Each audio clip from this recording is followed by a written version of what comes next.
जानकीकान्तस्मरणं जय जय राम राम। वीर आञ्जनेय स्वामी की जय। रामाय रामभद्राय रामचन्द्राय वेधसे रघुनाथाय नाथाय सीताय पदये नमः। यत्र यत्र रघुनाथकीर्तनं तत्र तत्र कृतमस्तकाञ्जलिं बाष्पवारि परिपूर्णलोचनं मारुतिं नमत राक्षसान्तकं। वीराञ्जनेय स्वामी की जय।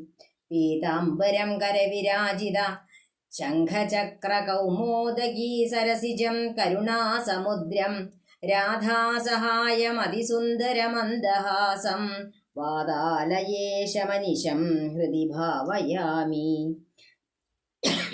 सदाशिवसमारम्भां शङ्कराचार्यमध्यमाम् अस्मदाचार्यपर्यन्तां वन्दे गुरुपरम्पराम्। ഗും ഗുരുഭ്യോ നമ. ഗം ഗണപതയേ നമ. സം സരസ്വതീ നമ.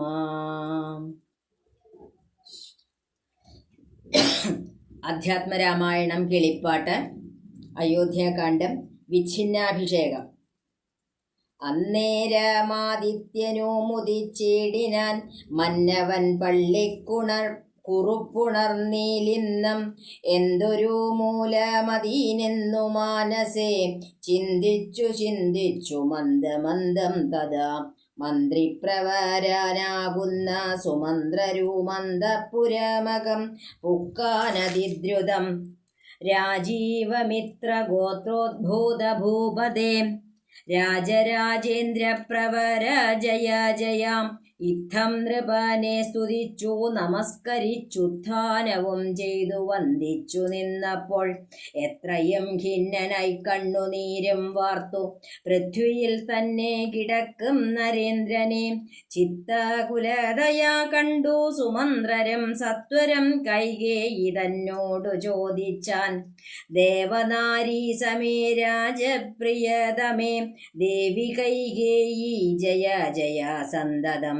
ഭൂലോകപാലൻ പ്രകൃതി പകരുവാൻ മൂലമെന്തോന്നു മഹാരാജവല്ലഭേ. ചൊല്ലുകെന്നോടെന്നു കേട്ടു കൈകേയിയും ചൊല്ലില്ലാളാശു സുമന്ത്രരോടന്നേരം. ധാത്രീപതീന്ദ്രനു നിദ്രയുണ്ടായില്ല രാത്രിയിലെന്നതു കാരണമാകയാൽ സ്വസ്ഥനല്ലാതെ ചമഞ്ഞിതു തന്നെ ചിത്തത്തിനസ്വതന്ത്രത്വം ഭവിക്കയാൽ. രാമരാമേതി രാമേതി ജപിക്കയും രാമനെ തന്നെ മനസ്സി ചിന്തിക്കയും ഉദ്യത് പ്രജാഗര സേവയും ചെയ്കയാൽ അത്യന്തമാകുലനായിതു മന്നവൻ. രാമനെ കാണാഞ്ഞു ദുഃഖം നൃപേന്ദ്രനു രാമനെ ചെന്നു വരുത്തുക വൈകാതെ എന്നതു കേട്ടു സുമന്ത്രരും ചൊല്ലിനാൻ. ചെന്നു കുമാരനെ കൊണ്ടുവരാമല്ലോ രാജവചനമാനാകർണ്യ ഞാനിഹ രാജീവലോചനെ പോകുന്നതെങ്ങനെ എന്നതു കേട്ടു ഭൂപാലനും ചൊല്ലിനാൻ. ചെന്നു നീ തന്നെ വരുത്തുക രാമനെ സുന്ദരനായൊരു രാമകുമാരനാം നന്ദനൻ തന്മുഖം വൈകാതെ കാണണം എന്നതു കേട്ടു സുമന്ത്രരുഴറിപ്പോയി ചെന്നു കൗസല്യാസുതനോടു ചൊല്ലിനാൻ. താതൻ ഭവാനെയുണ്ടല്ലോ വിളിക്കുന്നു സാദരം വൈകാതെഴുന്നള്ളുക വേണം. മന്ത്രിപ്രവരവാക്യം കേട്ടു രാഘവൻ മന്ദേതരമവൻ തന്നോടു കൂടവേ സൗമിത്രിയോടും കരേറി രഥോപരി പ്രേമ വിവശനാം താതൻ മരുവീടം മന്ദിരേ ചെന്നു പിതാവിൻ പദദ്വയം വന്ദിച്ചു വീണു നമസ്കരിച്ചിടിനാൻ. രാമനെ ചെന്നെടുത്താലിംഗനം ചെയ്വാൻ ഭൂമിപനാശു സമുത്ഥായ സംഭ്രമ ബാഹുക്കൾ നീട്ടിയ നേരത്തു ദുഃഖേന മോഹിച്ചു ഭൂമിയിൽ വീണിതു ഭൂപനം. രാമരാമേതി പറഞ്ഞു മോഹിച്ചൊരു ഭൂമിപനെ കണ്ടു വേഗേന രാഘവൻ താതനെ ചെന്നെടുത്താശ്ലേഷവും ചെയ്തു സാദരം തൻ്റെ മടിയിൽ കിടത്തിനാൻ. നാരീജനങ്ങളതു കണ്ടനന്തരമാരൂഢശോകാൽ വിലാപം തുടങ്ങിനാർ. രോദനം കേട്ടു വസിഷ്ഠ മുനീന്ദ്രനും ഖേദേന മന്ദിരം പുക്കിതു സത്വരം. ശ്രീരാമദേവനും ചോദിച്ചിതന്നേരം കാരണമെന്തോന്നു താത ദുഃഖത്തിനു. നേരെ പറവീനറിഞ്ഞവരെന്നതു നേരം പറഞ്ഞിതു കേകയപുത്രിയും. കാരണം താത ദുഃഖത്തിനു നീ തന്നെ പാരിൽ സുഖം ദുഃഖമൂലമല്ലോ നൃണാം. ചേതസി നീ നിരൂപിക്കീലെളൂരിനി താതനു ദുഃഖ നിവൃത്തി വരുത്തുവാൻ. ഭർതൃദുഃഖോപശാന്തിക്കു കിഞ്ചിൽ ത്വയാ കർത്തവ്യമായൊരു കർമ്മമെന്നായി വരും. സത്യവാദി ശ്രേഷ്ഠനായ പിതാവിനെ സത്യപ്രതിജ്ഞനാക്കിയിടുക നീയതു. ചിത്തഹിതം നൃപതീന്ദ്രനു നിർണയം പുത്രരിൽ ജ്യേഷ്ഠനാകുന്നതു നീയല്ലോ. രണ്ടു വരം മമാദത്തമായിട്ടുണ്ടു പണ്ടു നിൻ താതനാൽ സന്തുഷ്ടചേതസ. നിന്നാലെ സാധ്യമായുള്ളോന്നതു രണ്ടുമിന്നു തരേണമെന്നർത്ഥിക്കയും ചെയ്തേൻ. നിന്നോടതു പറഞ്ഞിടുവാൻ നാണിച്ചു ഖിന്നനായി വന്നിതു താതനറിയുക നീ. സത്യപാശേന സംബന്ധനാം താതനെ സത്വരം രക്ഷിപ്പതിന്നു യോഗ്യൻ ഭവാൻ. പുന്നാമമാക നരകത്തിൽ നിന്നുടൻ തന്നെ താതനെ ത്രാണനം ചെയ്കയാൽ പുത്രനെന്നുള്ള ശബ്ദം വിധിച്ചു. ശതപത്ര സമുദ്ഭവനെന്നതറിയുക നീ. മാതൃവചനശൂലാഭിഹതനായ മേദിനി ബാലകുമാരനാം രാമനും എത്രയുമേറ്റം വ്യഥിതനായി ചൊല്ലിനാൻ. ഇത്രയെല്ലാം പറയേണമോ മാതാവേ. താതാർത്ഥമായിട്ടു ജീവനെ തന്നെയും മാതാവു തന്നെയും സീതയെ തന്നെയും ഞാനുപേക്ഷിപ്പാനതിനില്ല സംശയം. മാനസേ ഖേദമതിനില്ലെനിക്കേതും. രാജ്യമെന്നാകിലും താതൻ നിയോഗിക്കിൽ എന്നറിയുക നീ മാതാവേ. ലക്ഷ്മണൻ തന്നെ ത്യജിക്കുന്നു ചൊൽകിലും തൽക്ഷണം ഞാനുപേക്ഷിപ്പനറിയുക നീ. പാവകൻ തങ്കൽ പതിക്കേണമെങ്കിലും ഏവം വിഷം കുടിക്കേണമെന്നാകിലും താതൻ നിയോഗിക്കിലേതുമേ സംശയം. ചേതസി ചെറ്റില്ലെനിക്കെന്നറിയുക നീ. താതകാര്യമനാജ്ഞാപ്തമെന്നാകിലും മോദേന ചെയ്യുന്ന നന്ദനനുത്തമൻ. പിത്രനിയുക്തനായിട്ടു ചെയ്യുന്നവൻ മധ്യമനായുള്ള പുത്രനറിഞ്ഞാലും ഉക്തമെന്നാകിലും ഇക്കാര്യമെന്നാലേ കർത്തവ്യമല്ലെന്നു വെച്ചടങ്ങുന്നവൻ. പിത്രോർമലമെന്നു ചൊല്ലുന്നു സജ്ജനമിത്തമെല്ലാം പരിജ്ഞാതം മയാധുനാ. ആകയാൽ താത നിയോഗമനുഷ്ഠിപ്പാനാകുലമേതുമെനിക്കില്ല നിർണയം. സത്യം കരോമ്യഹം സത്യം കരോമ്യഹം സത്യം മയോക്തം മറിച്ചു രണ്ടായി വരാം. രാമപ്രതിജ്ഞ കേട്ടോരു കൈകേയിയും രാമനോടാശു ചൊല്ലിയിടിനാളാദരാൽ. താതൻ നിനക്കഭിഷേകാർത്ഥമായുടനാദരാൽ സംഭരിച്ചോരു സംഭാരങ്ങൾ കൊണ്ടഭിഷേകം ഭരതനു ചെയ്യണം. രണ്ടാം വരം പിന്നെയൊന്നുണ്ടു വേണ്ടുന്നു നീ 14 സംവത്സരം കാനനെ താപസവേഷേണ വാഴുകയും വേണം. നിന്നോടതു നിയോഗിപ്പാൻ മടിയുണ്ടു മന്നവനിന്നതു ദുഃഖമാകുന്നതും എന്നതു കേട്ടു ശ്രീരാമനും ചൊല്ലിനാൻ. ഇന്നതീനെന്തൊരു വൈഷമ്യമായതും ചെയ്കഭിഷേകം ഭരതനു ഞാനിനി വൈകാതെ പോവൻ വനത്തിനു മാതാവേ. എന്തതെന്നോടു ചൊല്ലാഞ്ഞു പിതാവതു ചിന്തിച്ചു ദുഃഖിപ്പതിനെന്തു കാരണം? രാജ്യത്തെ രക്ഷിപ്പതിന്നു മതിയവൻ രാജ്യമുപേക്ഷിപ്പതിന്നു ഞാനും മതി. ദണ്ഡമത്രേ രാജ്യഭാരം വഹിപ്പതു ദണ്ഡകവാസത്തിനേറ്റമെളുതല്ലോ. സ്നേഹമെന്നെ കുറിച്ചേറും അമ്മയ്ക്കും ഇദ്ദേഹമാത്രം ഭരിക്കുന്നു വിധിക്കയാൽ. ആകാശഗംഗയെ പാതാള ലോകത്തു വേഗേന കൊണ്ടു ചെന്നാക്കി ഭഗീരഥൻ. തൃപ്തി വരുത്തി പിതൃക്കൾക്കു പൂർവം തൃപ്തനാക്കേടിനാൻ താതനു തന്നുടെ യൗവനം നൽകി ജരാനരയം വാങ്ങി. ദിവ്യന്മാരായർ പിതൃപ്രസാദത്തിനാൽ അല്പമായുള്ളൊരു കാര്യം നിരൂപിച്ചു മത്പിതാ ദുഃഖിപ്പതിനില്ലവകാശം. രാഘവ വാക്യമേവം കേട്ടു ഭൂപതി ശോകേന നന്ദനൻ തന്നോടു ചൊല്ലിനാൻ. സ്ത്രീജിതനായതി കാമുകനായൊരു രാജാധമനാകുമെന്നെയും വൈകാതെ പാശേന ബന്ധിച്ചു രാജ്യം ഗ്രഹിക്ക നീ. ദോഷം നിനക്കതീനേതുമകപ്പെടാം. അല്ലായിലെന്നോടു സത്യദോഷം പറ്റുമല്ലോ കുമാര ഗുണാംബുധേ രാഘവ. പൃഥ്വീപതീന്ദ്രൻ ദശരഥനും പുനരിത്തം പറഞ്ഞു കരഞ്ഞു തുടങ്ങിനാൻ. ഹാ രാമ ഹാ ജഗന്നാഥ ഹാ ഹാ രാമ ഹാ രാമ ഹാ ഹാ മമ പ്രാണവല്ലഭ. നിന്നെ പിരിഞ്ഞു പൊറുക്കുന്നതെങ്ങനെ?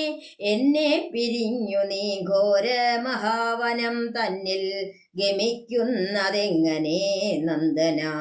എന്നിത്തരം വലജാതി പറകയും കണ്ണുനീരാലോല വാർത്തു കരകയും നന്നായി മുറുകെ മുറുകെ തഴുകിയും പിന്നെ ചുടേ ദീർഘമായി വീർക്കയും. ഖിന്നനായോരോ പിതാവിനെ കണ്ടുടൻ തന്നെ കയ്യാൽ കുളിർത്ത ജലം കൊണ്ടു കണ്ണും മുഖവും തുടച്ചു രഘുത്തമൻ. ആശ്ലേഷ നീതി വാഗ്വൈഭവാദ്യങ്ങളാൽ ആശ്വസിപ്പിച്ചാൻ നയകോവിദൻ തഥാ. എന്തിനൻ താതൻ വൃഥൈവ ദുഃഖിക്കുന്നതെന്തൊരു ദണ്ഡമിതിന്നു മഹീപതേ? സത്യത്തെ രക്ഷിച്ചു കൊള്ളുവാൻ ഞങ്ങൾക്കു ശക്തി പോരായികയുമില്ലിതു രണ്ടിനും. സോദരൻ നാടും ഭരിച്ചിരുന്നിടുക സാദരം ഞാനരണ്യത്തിലും വാഴുവൻ. ഓർക്കിലീ രാജ്യഭാരം വഹിക്കുന്നതിൽ സൗഖ്യമേറും വനത്തിങ്കൽ വാണിടുവാൻ. ഏതുമേ ദണ്ഡമില്ലാത കർമ്മം മമ മാതാവെനിക്കു വിധിച്ചതു നന്നല്ലോ. മാതാവു കൗസല്യ തന്നെയും വന്ദിച്ചു മൈഥിലിയോടും പറഞ്ഞിനി വൈകാതെ പോവതിനായി വരുവേനെന്നരുൾ ചെയ്തു ദേവനും. മാതൃഗേഹം പൊക്കതു നേരം ധാർമ്മികയാകിയ മാതാസു സമ്മതം. ബ്രാഹ്മണരെ കൊണ്ടു ഹോമപൂജാദികൾ പുത്രാഭ്യുദയത്തിനായി കൊണ്ടു ചെയ്യിച്ചു വിത്തമതീവദാനങ്ങൾ ചെയ്താദരാൽ. ഭക്തി കൈക്കൊണ്ടു ഭഗവത് പദാംബുജം ചിത്തത്തിൽ നന്നായുറപ്പിച്ചിളകാതെ നന്നായി സമാധിയുറച്ചിരിക്കുന്നേരം ചെന്നൊരു പുത്രനെയും കണ്ടതില്ലല്ലോ. അന്തികെ ചെന്നു കൗസല്യയോടന്നേരം സന്തോഷമോടു സുമിത്ര ചൊല്ലിടിനാൾ. രാമനുപഗതനായതു കണ്ടീലേ ഭൂമിപാലപ്രിയെ നോക്കിയിടുകെന്നപ്പോൾ. വന്ദിച്ചു നിൽക്കുന്ന രാമകുമാരനെ മന്ദേതരം മുറുകെ പുണർന്നിടിനാൾ. പിന്നെ മടിയിലിരുത്തി നെറുകയിൽ നന്നായി മുകർന്നു കുതൂഹലാൽ. ഇന്ദീവരദളശ്യാമ കളേബരം മന്ദമന്ദം തലോടി പറഞ്ഞിടിനാൾ. എന്തെൻ മകനെ മുഖാംബുജം വാടുവാൻ ബന്ധമുണ്ടായതോ പാരം വിശക്കയോ വന്നിരുന്നീടു ഭുജിപ്പതിനാശു നീ എന്നു മാതാവു പറഞ്ഞോരനന്തരം വന്ന ശോകത്തെ അടക്കി രഘുവരൻ തന്നെ മാതാവിനോടരുളി ചെയ്തു. ഇപ്പോൾ ഭുജിപ്പാനവസരമില്ലമ്മേ, ക്ഷിപ്രമരണ്യവാസത്തിനു പോകണം. മുൽപ്പാടുകേകയ പുത്രിയാമമ്മയ്ക്കു മത്പിതാ രണ്ടു വരം കൊടുത്തിടിനാൻ. ഒന്നു ഭരതനെ വാഴിക്കയെന്നതും എന്നെ വനത്തിനയക്കെന്നു മറ്റേതും. തത്ര 14 സംവത്സരം വസിച്ചത്ര വന്നിടുവൻ. പിന്നെ ഞാൻ വൈകാതെ സന്താപമേതം മനസ്സിലുണ്ടാകാതെ സന്തുഷ്ടയായി വസിച്ചിടുക മാതാവും. ശ്രീരാമവാക്യമേവം കേട്ടു കൗസല്യ പാരിൽ മോഹിച്ചു വീണിടിനാളാകുലാൽ. പിന്നെ മോഹം തീർന്നിരുന്നു ദുഃഖാർണവം തന്നിൽ മുഴുകി കരഞ്ഞുടൻ തന്നെ നന്ദനൻ തന്നോടു ചൊല്ലിനാൾ, ഇന്നു നീ കാനനത്തിനു പോയിടുകിൽ എന്നെയും കൊണ്ടുപോകേണം മടിയാതെ. നിന്നെ പിരിഞ്ഞാൽ ക്ഷണാർദ്ധം പൊറുക്കുമോ ദണ്ഡകാരണ്യത്തിനാശു നീ പോകിൽ ഞാൻ. ദണ്ഡധരാലയത്തിനു പോയിടുവൻ പൈതലെ വേറിട്ടുപോയ പശുവിനുള്ളാധി പറഞ്ഞറിയിച്ചിടരുതല്ലോ. നാടുവാഴേണം ഭരതനെന്നാകിൽ നീ കാടുവാഴേണമെന്നുണ്ടോ വിധിമതം. എന്തു പിഴച്ചതു കൈകേയിയോടു നീ ചിന്തിക്ക ഭൂപനോടും കുമാരബലാൽ. താതനും ഞാനുമൊക്കും ഗുരുത്വം കൊണ്ടു ഭേദം നിനക്കു ചിറ്റില്ലെന്നു നിർണയം. പോകേണമെന്നു താതൻ നിയോഗിക്കിൽ ഞാൻ പോകരുതെന്നു ചെറുക്കുന്നതുണ്ടല്ലോ. എന്നുടെ വാക്യത്തെ ലംഘിച്ചു ഭൂപതി തന്നെ വാചാഗമിക്കുന്നതാകിലോ. ഞാനുമെൻ പ്രാണങ്ങളെ ത്യജിച്ചിടുവൻ മാനവ വംശവും ഇന്നേ മുടിഞ്ഞുപോം. തത്ര കൗസല്യാവചനങ്ങളിങ്ങനെ ചിത്തതാപേന കേട്ടോരു സൗമിത്രിയും ശോകരോഷങ്ങൾ നിറഞ്ഞ നേത്രാഗ്നിനാ ലോകങ്ങളെല്ലാം ദഹിച്ചു പോകും വണ്ണം രാഘവൻ തന്നെ നോക്കി പറഞ്ഞിടിനാൻ. ആകുലമെന്തിതു കാരണമുണ്ടാവാൻ. ഭ്രാന്തചിത്തം ജഡം വൃദ്ധം വധൂജിതം ശാന്തേതരം ത്രപാഹീനം ഷഠപ്രിയം. ബന്ധിച്ചു താതനെയും പിന്നെ ഞാൻ പരിപന്ധികളായുള്ളവരെയുമൊക്കവേ അന്തകൻ വീട്ടിനയച്ചഭിഷേകമോരന്തരം കൂടാതെ സാധിച്ചു കൊള്ളുവൻ. ബന്ധമില്ലേതുമിതിന്നു ശോകിപ്പതിന്നന്തർമുദ വസിച്ചിടുക മാതാവേ. ആര്യപുത്രാഭിഷേകം കഴിച്ചിടുവൻ ശൗര്യമെനിക്കതിനുണ്ടെന്നു നിർണയം. കാര്യമല്ലാത്തതു ചെയ്യുന്നതാകിലാചാര്യനും ശാസനം ചെയ്യുന്ന ദേവരു. ഇത്തം പറഞ്ഞു ലോകത്രയം തദ്രുഷ ദഗ്ധമാം മാറു സൗമിത്രി നിൽക്കുന്നേരം മന്ദഹാസം ചെയ്തു മന്ദേതരം ചെന്നു നന്ദിച്ചു ഗാഠമായ ലിംഗനം ചെയ്തു. സുന്ദരൻ ഇന്ദിരാമന്ദിര വത്സനാനന്ദ സ്വരൂപനിന്ദിന്ദിരാ വിഗ്രഹൻ. ഇന്ദീവരാക്ഷനിന്ദ്രാദി വൃന്ദാരക വൃന്ദവന്ദ്യാഘ്രിയുഗ്മാരവിന്ദൻ പൂർണ്ണചന്ദ്രബിംബാനനാനിന്ദുചൂടപ്രിയൻ വന്ദാരുവൃന്ദ മന്ദാരദാരൂപമൻ. ജാനകീകാന്തസ്മരണം. ജയ ജയ രാമ രാമ.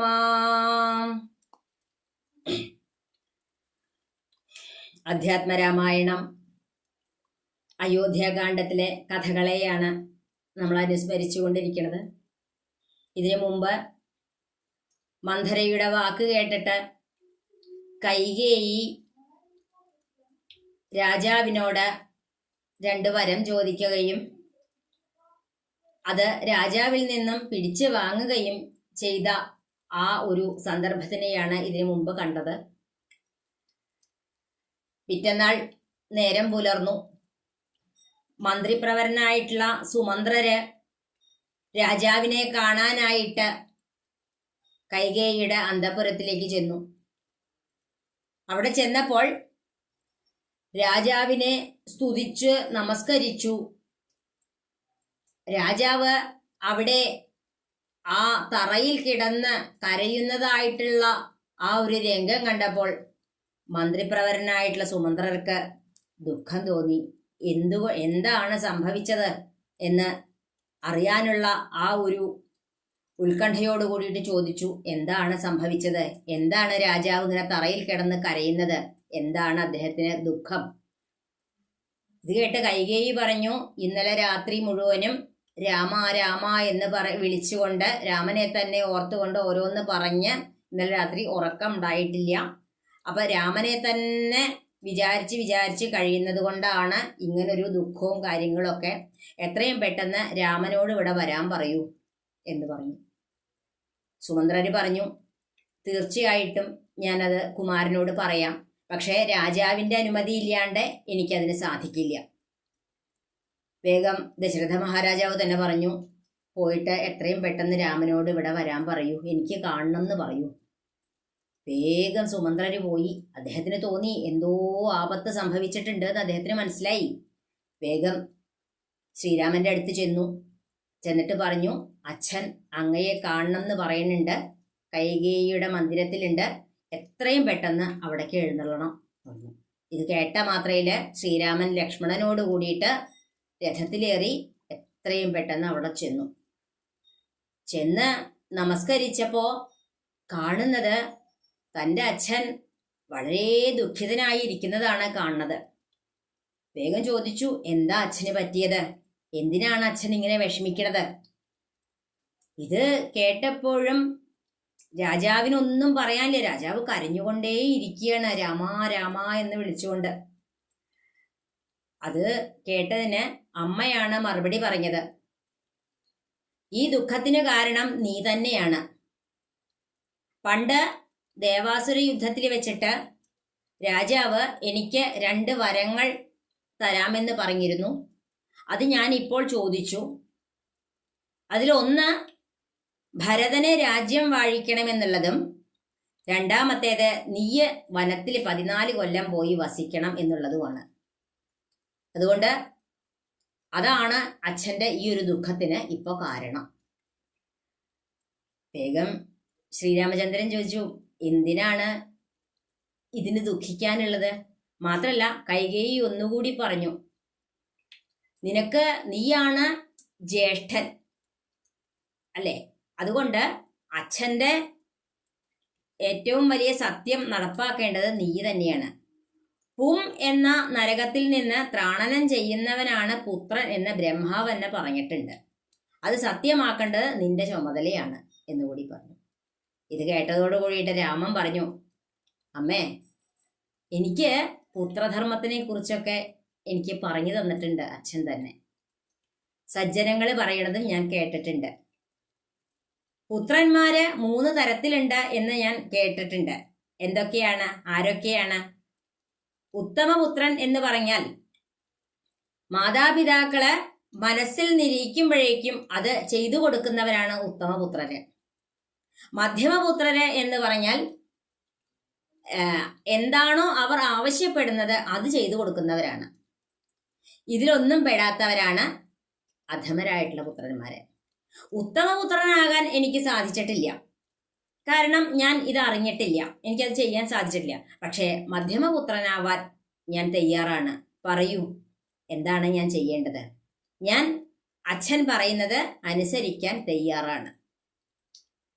ഇത് കേട്ടതോട് കൂടിയിട്ട് രാജാവിന് വളരെ സങ്കടമായി. രാജാവ് രാമനെ പിന്നെയും കെട്ടിപ്പിടിച്ചുകൊണ്ട് കരയുകയാണ്. രാമ, നീ എന്നെ ബന്ധനസ്ഥനാക്കിയിട്ട് കാരാഗൃഹത്തിൽ അടച്ചോളൂ. നീ എന്നിട്ട് ഈ രാജ്യം പിടിച്ചു വാങ്ങണം. അതുകൊണ്ട് നിനക്ക് ഒരു നരകവും കിട്ടില്ല. ഇത് എൻ്റെ വാക്കാണ് എന്നെല്ലാം പറഞ്ഞു നോക്കുന്നുണ്ട്. പക്ഷെ രാമൻ പറഞ്ഞു, അച്ഛാ, എന്തിനാ ഇങ്ങനെ ദുഃഖിക്കണത്? രാജ്യം ഭരിക്കാൻ ഭരതൻ മതി. അതിനുള്ള നിപുണത ഭരതനുണ്ട്. അതുകൊണ്ടല്ലേ അച്ഛൻ ഭരതൻ എന്ന പേര് തന്നെ ഇട്ടുകൊടുത്തേക്കണത്. എന്നാൽ ദണ്ഡകാരണ്യത്തിന്, ആ വനവാസത്തിന് ഞാനും മതി. എന്റെ അമ്മയ്ക്ക് എന്നോടുള്ള സ്നേഹക്കൂടുതൽ കൊണ്ടല്ലേ ഇങ്ങനെ 2 വരം ചോദിച്ചത്. രാജ്യം ഭരിക്കുക എന്ന് പറയുന്നത് വളരെ ദുർഘടമായിട്ടുള്ള ഒരു കാര്യമാണ്. അതിന് ഒരുപാട് ഉത്തരവാദിത്തങ്ങളുണ്ട്. എന്നാൽ ഞാൻ അതൊന്നും ചെയ്യണ്ട. എനിക്ക് ആ ദണ്ഡകാരണ്യത്തില് എന്റെ ദേഹത്തിനെ മാത്രമേ ഭരിക്കണ്ടൂ. അത് മാത്രം നോക്കിയാൽ മതി. എന്നോടുള്ള സ്നേഹക്കൂടുതൽ കൊണ്ടാണ് അമ്മ അങ്ങനെ ചെയ്തത്. അതുകൊണ്ട് അങ്ങ് ഒന്നുകൊണ്ടും വിഷമിക്കണ്ട. ഞാൻ എത്രയും പെട്ടെന്ന് വനത്തിലേക്ക് പൊക്കോളാം. അതിനു മുമ്പ് അങ്ങ് എനിക്കൊരു അനുമതി തരണം. എൻ്റെ അമ്മയോടും സീതയോടും ഒന്ന് യാത്ര ചോദിക്കാനുള്ള ഒരു അനുമതി അവിടുന്ന് തരണം എന്നും പറഞ്ഞുകൊണ്ട് ശ്രീരാമൻ അവിടുന്ന് അമ്മയായിട്ടുള്ള കൗസല്യയുടെ അടുത്തേക്ക് വരികയാണ്. അവിടെ കൗസല്യ മാതാവ് തൻ്റെ പുത്രന്റെ ഐശ്വര്യത്തിനും അഭിവൃദ്ധിക്കും വേണ്ടിയിട്ട് പൂജാതി കാര്യങ്ങൾ ചെയ്യണു, ബ്രാഹ്മണർക്ക് ദാനം ചെയ്യണു, വേണ്ട സൽക്കർമ്മങ്ങളെല്ലാം ചെയ്തുകൊണ്ടിരിക്കുകയാണ്. സമാധിഭാവത്തില് ഭഗവാനെ തന്നെ മനസ്സിൽ നിരീച്ചുകൊണ്ട് പ്രാർത്ഥനയോടെ ഇരിക്കുകയാണ്. ഈ രാമൻ വന്ന് അടുത്ത് നിന്നതൊന്നും ഈ അമ്മ കണ്ടിട്ടില്ല. വേഗം സുമിത്ര പറഞ്ഞു, രാമൻ വന്നിട്ടുണ്ട്, കണ്ടില്ലേ ചോദിച്ചു. അപ്പോഴാണ് അമ്മ കണ്ണു വീഴിച്ച് നോക്കണത്. വേഗം രാമനെ അടുത്തിരുത്തി ചോദിച്ചു, എന്താ ഉണ്ണി, മുഖം വല്ലാണ്ട് വാടിയിട്ടുണ്ടല്ലോ, എന്താ പറ്റിയേ? വിശക്കുണ്ടോ? അതുകൊണ്ടാണോ? ഞാൻ ഭക്ഷണം തരാലോ എന്നെല്ലാം പറഞ്ഞു. ഒരു അമ്മയുടെ വാത്സല്യാണത്. അമ്മയ്ക്ക് മക്കളുടെ മുഖം വാടിക്കഴിഞ്ഞാൽ അപ്പ മനസ്സിലാവും. അത് തോന്നും, അവർക്ക് തോന്നുന്നത് എന്താന്ന് വെച്ചാൽ കുട്ടികൾക്ക് വിശക്കുന്നുണ്ടോ, അതുകൊണ്ടാണോ ഈ ക്ഷീണം, മുഖത്തിന് വാട്ടം എന്നാണ് ആ വാത്സല്യം കൊണ്ട് അവർക്ക് തോന്നുന്നത്. രാമൻ പറഞ്ഞു, ഇത് അമ്മയുടെ ഈ ഒരു വാത്സല്യം കണ്ടപ്പോൾ രാമൻ അത്ര ദുഃഖമുണ്ടായി. അതെല്ലാം കടിച്ചമർത്തിക്കൊണ്ട് അമ്മയോട് പറഞ്ഞു, അമ്മേ, ഞാൻ ഇപ്പോൾ ഭക്ഷണം കഴിക്കാനോ അമ്മ തരുന്നത് കഴിക്കാനോ എന്നുള്ള നേരമല്ല. അച്ഛൻ കൈകേയി അമ്മയ്ക്ക് 2 വരം കൊടുത്തിട്ടുണ്ട്. അത് ആ സത്യമാക്കി തീർക്കണം. അതാണ് ഞാൻ ചെയ്യേണ്ടത്. അപ്പോ അത് ഒന്ന് ഭരതനെ രാജ്യം വാഴിക്കണമെന്നുള്ളതും, രണ്ടാമത്തേത് ഞാൻ വനത്തിലേക്ക് 14 കൊല്ലം പോകണം എന്നുള്ളതുമാണ്, വനവാസം ചെയ്യണം എന്നുള്ളതുമാണ്. ഈ 14 സംവത്സരം എന്നെല്ലാം പറയണത് എത്രയും പെട്ടെന്ന് കഴിയും. ഇതൊന്നും ഒരുപാട് സമയമൊന്നുമില്ല. അതുകൊണ്ട് അമ്മ വിഷമിക്കണ്ട. ഞാൻ എത്രയും പെട്ടെന്ന് വനവാസം കഴിഞ്ഞ് തിരിച്ചു വരാം. ഇതും പറഞ്ഞ് കേട്ടതോട് കൂടിയിട്ട് കൗസല്യയ്ക്ക് വളരെയധികം വിഷമമുണ്ടായി. കൗസല്യ പറഞ്ഞു, നീ എന്നെ വിട്ടുപോയി കഴിഞ്ഞാൽ എനിക്ക് പിന്നെ ജീവിക്കാൻ പറ്റില്ല. നീ വനത്തിലേക്കാണ് പോണേന്നുണ്ടെങ്കിൽ ഞാൻ പോവുക യമപുരിയിലേക്കാവും. എൻ്റെ പ്രാണൻ പിന്നെ ഉണ്ടാവില്ല. അതല്ലാന്നുണ്ടെങ്കിൽ നീ വനത്തിലേക്ക് പോകുമ്പോൾ എന്നെയും കൊണ്ടുപോകണം. പിന്നെ ഒരു കാര്യം പറയാം, ഗുരുക്കന്മാരുടെ ആ ഒരു നിലയിൽ നോക്കുകയാണെങ്കിൽ അച്ഛനും അമ്മയും ഒരു തുല്യരാണ്. മാതാപിതാ ഗുരു ദൈവം എന്നല്ലേ പറയാം. അപ്പൊ അതുകൊണ്ട് മാതാവും പിതാവും ഒരുപോലെയാണ് ഗുരുക്കന്മാരുടെ ആ ഒരു നിലയില്. അതുകൊണ്ട് അച്ഛൻ തന്നോട് വനത്തിലേക്ക് പോവാനാണ് പറഞ്ഞെന്നുണ്ടെങ്കിൽ ഞാൻ പറയണു പോവണ്ട. ഇനി ഭരതന് രാജ്യം വാഴണം എന്നുണ്ടെങ്കിൽ ആയിക്കോട്ടെ, അതിന് നിന്നെ വനത്തിലേക്ക് പറഞ്ഞേക്കേണ്ട ആവശ്യം എന്താണല്ലേ? നീ പോയി കഴിഞ്ഞാൽ ഉറപ്പാണ് രാമ, എൻ്റെ ജീവൻ ബാക്കി ഉണ്ടാവില്ല കേട്ടോ. ഞാന് അവിടെ പ്രാണത്യാഗം ചെയ്യും. ഇതെല്ലാം കേട്ടുകൊണ്ട് ലക്ഷ്മണൻ അപ്പുറത്ത് നിന്നേർന്നു. ലക്ഷ്മണന് അതും കൂടി അങ്ങോട്ട് കേട്ടതോടുകൂടി അത്രയും നേരം തൻ്റെ ഉള്ളിൽ വന്നതായിട്ടുള്ള ആ എല്ലാ വികാരങ്ങളും ഒന്നിച്ചു പുറത്തേക്ക് വന്നു. ദശരഥ മഹാരാജാവിനെ ഞാൻ ബന്ധനസ്ഥനാക്കും, കാരാഗ്രഹത്തിൽ അടയ്ക്കും, ആ സിംഹാസനം ഞാൻ തട്ടി താഴെയിടും, ഭരതനെ ഞാൻ കെട്ടിയിടും. അങ്ങനെ ഓരോന്ന് പറയാൻ തുടങ്ങി. അമ്മ വിഷമിക്കണ്ട, വേണമെങ്കിൽ ഇവരെല്ലാം വധിക്കാനും ഞാൻ തയ്യാറാണ് എന്നൊക്കെ പറഞ്ഞ് വളരെ കോപത്തോടുകൂടി ക്രുദ്ധനായിട്ട് വരുന്ന ആ ലക്ഷ്മണനോട് ശ്രീരാമചന്ദ്രൻ പറയുന്ന വാക്കുകളാണ് ഇനിയുള്ളത്. അയോധ്യാകാന്ഡത്തിലെ ലക്ഷ്മണോപദേശം. അത് അടുത്ത ദിവസം നമ്മൾക്ക് കേൾക്കാം. ഈ വാക്കുകളെല്ലാം ഭഗവാന്റെയും ഗുരുനാഥന്റെയും പാദങ്ങളിൽ സമർപ്പിക്കുന്നു. ജാനകീകാന്തസ്മരണം ജയ ജയ രാമ രാമ. വീര ആഞ്ജനേയ സ്വാമിക്ക് ജയ്. സർവത്ര ഗോവിന്ദ നാമ സങ്കീർത്തനം. ഗോവിന്ദ ഗോവിന്ദ.